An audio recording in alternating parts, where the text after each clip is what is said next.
ایو سړی چې ته کراچۍ ته تللی و چې واپس راغی نو خلکو ته یې ویل زه حج ته تللی وم بس مفتو کې حج ډېر خلک د خدای دپاره کوي یو څوک یې د نوم دپاره هم کوي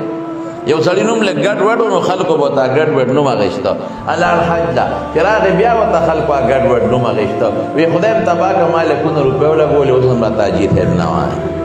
ګوره هغه دې له کړو چې ما ته خلک حاجي صاحب وایي نو دې هم کراچۍ ته تللی چې واپس راغلی وی چېرته تللی وی حج له نو چا ورته ویل لکه حجر اسود دې ښکل کړه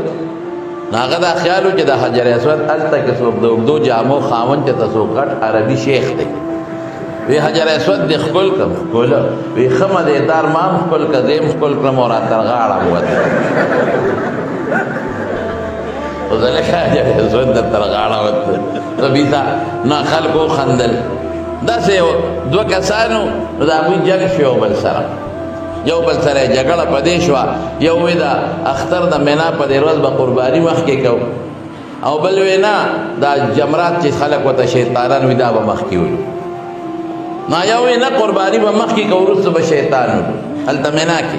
او بل وی نه لاول به شیطان ولو بیا به قرباني کوو اوس سره پجباس شو دې کې یو برګ رومال ورا روانو خلکو به ورته حاجي صاحب وي وی هغه حاجي صاحب راغی هغه حج کړی دی هغه به راته وصل وي وی حاجي صاحب دلته راشه